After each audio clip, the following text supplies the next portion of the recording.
I thus address the world through the medium of the latest wonderful invention, so that my voice, like my great show, will reach future generations and be heard centuries after I have joined the great and, as I believe, happy majority.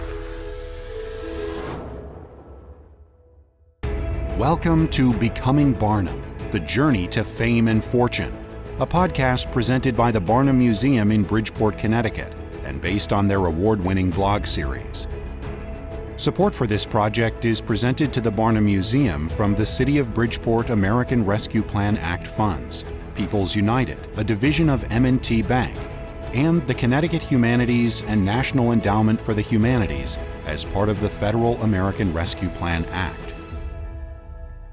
The Barnum Museum has a special treasure in its collection, a 750-page copybook of letters written by Phineas Taylor Barnum when he was traveling in Europe in the 1840s, introducing his young protege, General Tom Thumb, to high society and royalty, as well as millions of ordinary people. Barnum's lively letters to friends, family members, and business associates reveal him more completely as a person, at times struggling mightily to make the 3-year tour a success, all the while directing the management of his American museum from afar. They also offer insights into Barnum as a husband, father, and nephew, and as a mentor to the child actor-entertainer whose popularity resulted in their meteoric rise to fame and fortune. In his mid-30s at the time, Barnum proved himself a tireless go-getter, calculating risk-taker, and astute entrepreneur decades before his name was attracting crowds to the greatest show on earth. These letters offer a window into the hardscrabble era of show business, revealing how Barnum went about acquiring, hiring, and commissioning attractions, and promoting his museum and the General Tom Thumb tour in Europe. Join us as we travel back in time to learn through Barnum's own words about the real person behind the legendary P.T. Barnum.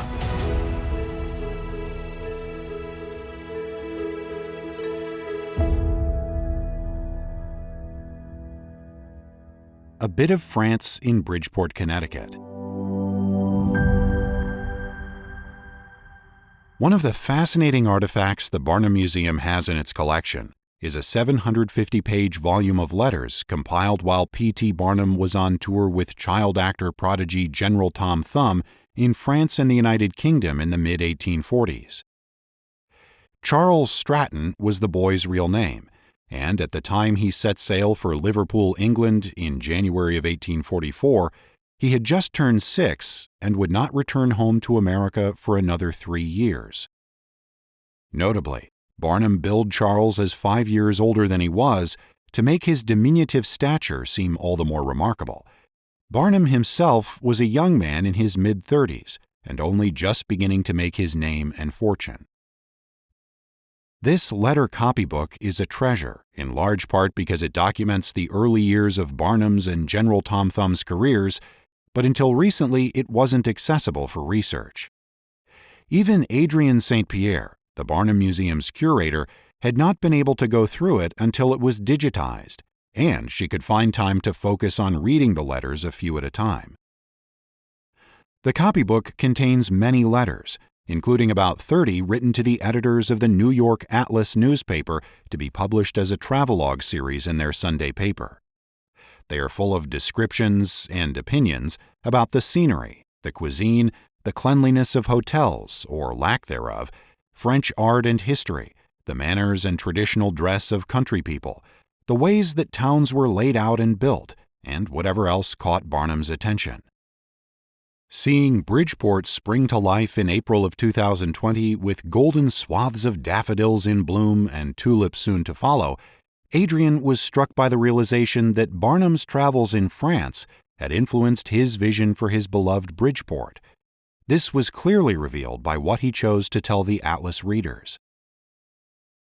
Barnum adopted Bridgeport, Connecticut as his hometown in 1847, and after that, until he died in 1891, he had a great deal to do with its development, even serving as mayor for a term. His vision was broad. He hoped not just to bring manufacturing to the young city, but also to ensure that its citizens had clean water, a hospital, access to education and culture, and attractive, inviting outdoor spaces, parks, where residents could enjoy leisure time and recreate. In fact, Bridgeport's moniker is the Park City. This part seems especially relevant today, when so many people are heading to parks and nature preserves to escape the four walls that became a bit too familiar during the pandemic shutdown. The outdoors, especially in the spring, is a salve for the soul and offers healthful air and spirit-boosting sunshine. Barnum thought the same in what he wrote about the town of Orléans and other towns in France in 1845. Promenades are formed around the town upon the line of the former ramparts. Indeed, in every town in France, however small, there are public walks, shaded with trees, and forming the most delightful promenades. Stone benches usually line the walks at intervals, and every attention seems to be shown to the health and enjoyment of the people, a feature worthy of imitation in the towns of America. Some distinguished individuals have said that Regent's and Hyde Park are the lungs of London. In building and improving our towns and cities in America, the lungs should never be forgotten. They may be the means of annihilating disease and producing worlds of happiness. There are many institutions and peculiarities in France which are not only highly commendable, but are worthy of imitation in America, whose duty it should be to imitate all the good and reject all the bad of the world. The abattoir, or slaughterhouse, always in the outskirts. The public cemeteries always removed beyond the walls.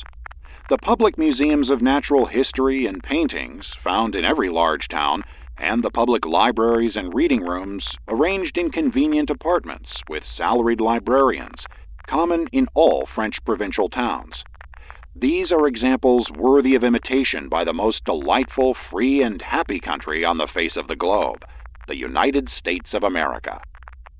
While we can't know precisely what P.T. Barnum would have said in the face of our global crisis, we do know he cared about developing a city that supported people's health and well-being. Parks are one of Barnum's legacies to Bridgeport, and we hope you live somewhere that also offers soul-restoring places to explore and enjoy. The copybook begins with a partial letter, and of course that tells us there was another copybook that preceded the one we have. Most likely it no longer exists. That partial letter and the two following are numbers 68, 69, and 70 of a 100-part series Barnum wrote for the New York Atlas. We will focus on Barnum's correspondence to individuals, and not letters written for a public audience. Still, there is useful introductory information in letter number 69, describing his self-appointed role as an advance man for General Tom Thumb, or as he noted in French, the avant-courrier. As he explained the responsibilities to Atlas readers, the usual duties of an avant-courrier to an exhibition include, among the most prominent, that of raising an excitement by puffing the things to be exhibited, and thus create with the public an appetite for seeing it. My duties are quite the reverse. My first business is to engage the largest theater or saloon to be found in each town, then get out a simple placard announcing that the general will appear on such a day, after which all my energies are devoted to keeping the public quiet and begging them not to get excited, for we will endeavor to give them all a chance to see him. Of course, provided they down with the dust. But his efforts repeatedly met with failure, as he tells readers, and he was becoming resigned to that fact and the ensuing complications. There's no use in talking. They will get excited, and we'll keep talking about the marvelous little general who has delighted the principal monarchs of Europe, and more than 1 million of their subjects. And so they will keep talking about the general and his magnificent presence and his miniature equipage, in spite of all I can do to prevent it. The consequence is that when the general arrives, we have a great deal of trouble in taking the money and finding places for all the people to get a look at him. But a man can stand almost anything when he gets used to it. So we bear our troubles with the calmness and fortitude of philosophers and Christians. General Tom Thumb had been wildly successful in Paris, performing a play called Le Petit Poucet, and perhaps Barnum expected similar receptions from the people in French provincial towns. That was not always the case. Despite the smug tone of Barnum's letter, he often had to work hard to stir up excitement, and the French language and unfamiliar customs continually challenged him. The letters in the copybook begin after the Paris and Brussels venues. At that point, Barnum was undoubtedly still feeling elated by their great success with the big city audiences, but also starting to feel lonely and homesick.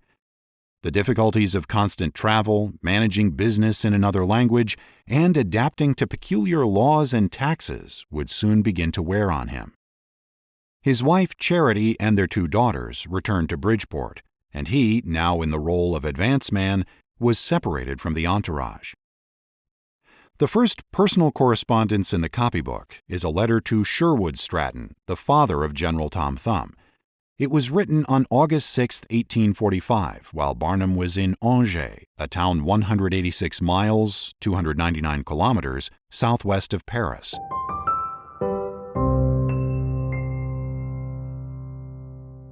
Piling up the tin. Barnum and Tom Thumb seek their fortune in France. As we begin to delve into this trove of correspondence by P.T. Barnum, a group of 3 short letters is immediately riveting because of the interesting details about making arrangements for touring young Charles Stratton, a little person and actor better known by his stage name General Tom Thumb. To my dear friend Brewster, Barnum wrote that he was continually a few days in advance of the company, making arrangements and stirring up the excitement. Meanwhile, he had written to Charles' father, Sherwood Stratton, with terse instructions for the subsequent arrangements. Though Barnum was quite fond of the boy and lovingly referred to him as the General, he was not keen on the parents, particularly the father, with whom he had partnered on this business venture and had cause to regret the decision. In the letter, Barnum informs Stratton that his son was to perform twice each day at the theater in Angers, France, at 2 and 7 o'clock, and that he should look out for a letter with explicit instructions which would be at the hotel there. Barnum advised him how to exchange his silver for French banknotes and told him of the arrangements made to rent a piano for their 3-day stop. Writing in haste, Barnum added that he would be traveling all night from Angers in a diligence, the French version of a stagecoach, to reach Tours the next day. Barnum would then make the arrangements for Tom Thumb's next venue. While in Tours, Barnum took up his pen to write to friends Brewster and Risley, letting them know of the runaway success of General Tom Pouce — Pouce is French for thumb — during their previous 3.5 months in Paris. Barnum wrote, "The General has nearly killed the people in this part of the country. He has hit them so hard." Risley himself had reaped his financial success in America, as Barnum congratulated him on piling up the tin, a delightful expression to describe new wealth. Meanwhile, Barnum and the Strattons were happily raking in their fortune on the European tour, and Barnum boasted of their success to Risley. "General Tom Thumb has not done hitting them yet, but we have all got as much money as we want and shall go home next summer. I told you in London I would quit when I had made $50,000. In a couple of months more it will reach over $100,000, and I am not quite satisfied yet, but am almost." This period in the mid-1840s marks the early years of Barnum's meteoric rise to fame and fortune, which began in 1842 with his acquisition of Scudder's American Museum in New York City, and took off in 1844 with a 3-year tour of the United Kingdom, Belgium, France, and Spain. On that tour, a very young General Tom Thumb is introduced to royalty, heads of state, and members of the aristocracy, as well as thousands of ordinary people. Barnum declared millions had seen his man in miniature by the end of the tour, but it is undoubtedly possible his number was inflated. That said, success was never a sure bet, and Barnum worked himself to the point of illness at times, so determined was he that the tour should be profitable. But it was the feeling of success he craved more than great riches. Riches were a fine and welcome reward for hard work and achievement. Soon enough, in 1850 and 1851, Barnum would gamble on success again and make an immense fortune with the Jenny Lind concert tour in North America. All of this went far beyond a mere piling up of tin, an expression he used several times in his letters. By the end of P.T. Barnum's life, the $100,000 he hoped to earn on this first European tour would seem a modest sum and represent just a fraction of his wealth when he passed on in 1891. He was worth approximately $12 million.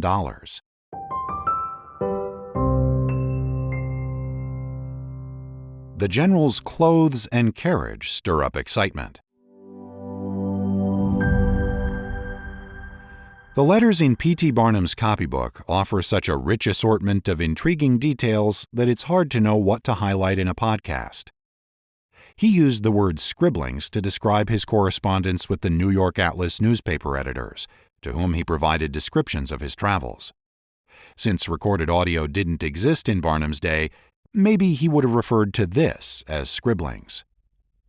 But in this series, we will focus mainly on epistles to friends, family, and business associates. Also on some of the people in the general Tom Thumb entourage, such as the boys' parents, Charles and Cynthia Stratton, Tom Thumb's preceptor H.G. Sherman, who was also an antiquarian seeking artifacts during their travels, and the group's French translator, Professor Pinte. Some snippets are drawn from letters written between August 9th and 12th, 1845, illuminating how Barnum arranged and promoted his protégé's performances. These were written when Barnum was in the towns of Poitiers, Niort, and La Rochelle, France. One of the story threads that caught my attention concerned the use of Tom Thumb's clothing in the advance promotion of his performances. While Barnum was in Poitiers, he wrote to his tour manager, "If you can possibly spare any more boots or shoes of the general's, send them with the other things to Bordeaux, Napoleon boots or any other." Humorous impersonations of Napoleon Bonaparte were among Tom Thumb's most popular character portrayals. For that, he wore a gray-green and white military-style jacket and tall boots that flared at the knees. Barnum's letters to the tour manager often contain firm instructions to collect the items from places where Barnum had loaned them while engaged in his work like the advance man for the entourage. "I have left one boot with the theater manager," he wrote. "Don't forget it." Lending boots and clothing had two purposes. Some items were provided to engravers to produce accurate woodcuts for printing illustrations. The printing blocks were referred to as cuts. Printers used woodcut illustrations to enliven handbills, posters, and newspaper advertisements. Barnum paid engravers to make the printing blocks he wanted, then brought them to the printer or printers doing work for him in each town.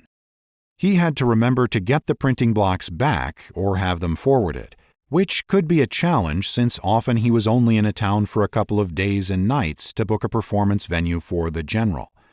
Among the most popular woodcut images were those showing the general's miniature coach and ponies. This became a kind of trademark. Barnum also seems to have loaned articles of dress for display, with the idea that first-hand viewing of one of the perfectly miniature garments would stir up public excitement. "I have left a coat of the general's with the hairdresser, close to the theater, in a first-rate place. Don't forget it." Whether this coat was one of the character costumes or a tiny version of gentleman's clothing, which Barnum refers to as Charles' citizen's dress, isn't revealed. The next group of extracts gives us some tantalizing bits about staging Tom Thumb's performances and the role of the miniature equipage, the term for his carriage, liveried servants, and ponies. Barnum wrote to his manager, "The general appears at night as Grand Frederick. The carriage enters and takes him off the stage. The carriage does not enter the theater in the daytime. In the daytime, he gives the statues in his citizen's dress. At night, in costume." Statues refer to poses in which Charles presented himself emulating classical sculptures.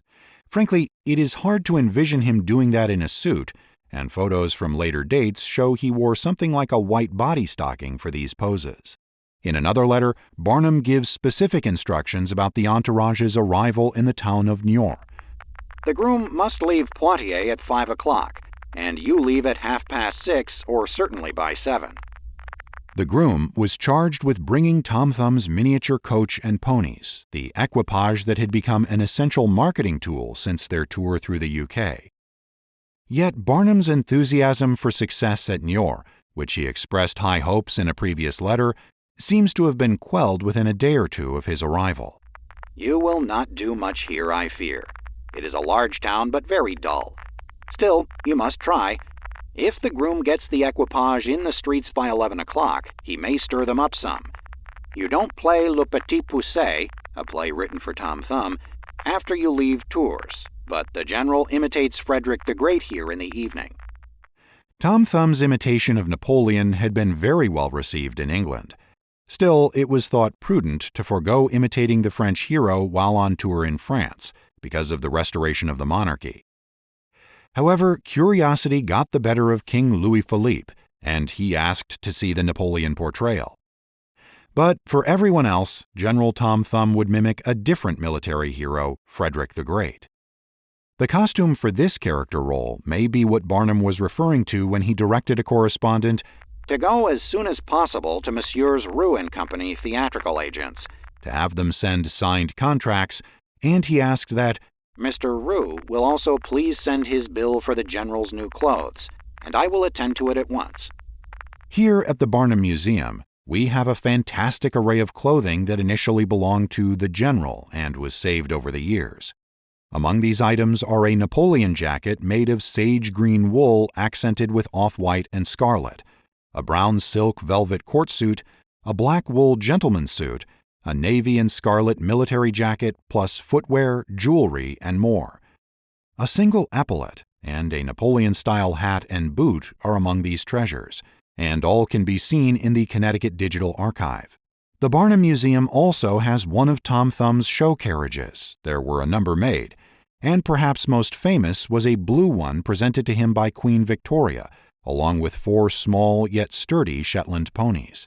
We believe our coach dates to about 1850, a few years after the European tour. It's fair to say that museum visitors today are just as fascinated by seeing this miniature coach as people seem to have been in the 1800s. Fortunately, now you can see it no matter where you are in the world by visiting our digital collection.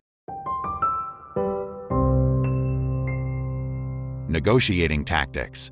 The general's expenses are very great. P.T. Barnum's extraordinary enduring legacy overshadows the years of backbreaking work before his fame and that of his protege Tom Thumb was widespread. Success was sometimes hard-won and certainly not guaranteed, as Barnum would discover after leaving the adoring crowds in Paris to tour the general in the provincial towns.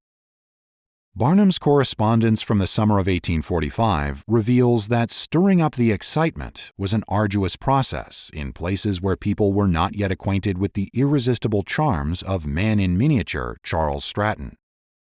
Working as the advance man on the tour, Barnum's talents as a never-quit bargainer were often called into play to make the arrangements, which involved convincing mayors, theater managers, and the like in permitting him to engage a hall or theater for 2 to 3 days of performances, agreeing on a percentage of the take, and arranging for lodging and board for the entourage.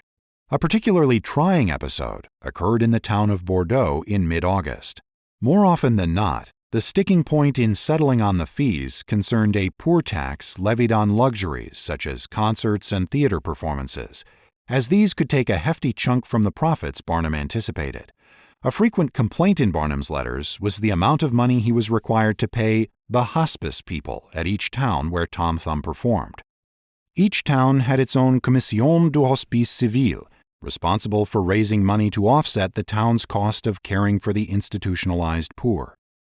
These commissions had the authority to negotiate the tax rate on a case-by-case basis if they chose.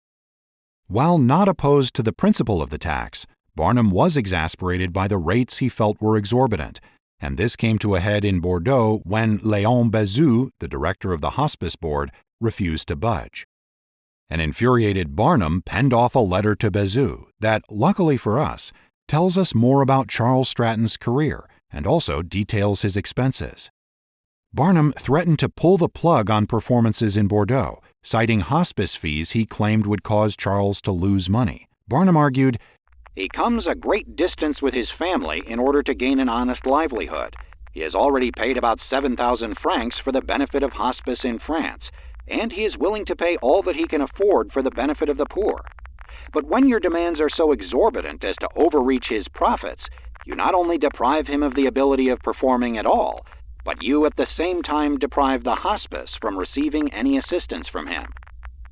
Barnum cited other towns agreeing to 5, 7, 10, 20, or 50 francs per day, or a rate of 1/10 of the receipts, in contrast to Bordeaux's demand for 1/5 to 1/4 of the receipts. He expected to bring in as much as 800 francs in that city. Thus, at least 160 francs would go to hospice, and another 15% of his take would go to the theater.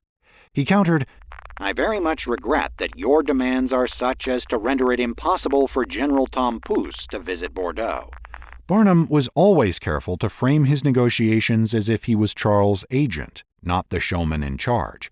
In a letter to friend Huet, dated August 18, 1845, he confides, "I continue to be merely the simple agent of General Tom Pouce, and find that by that plan I save considerable expense."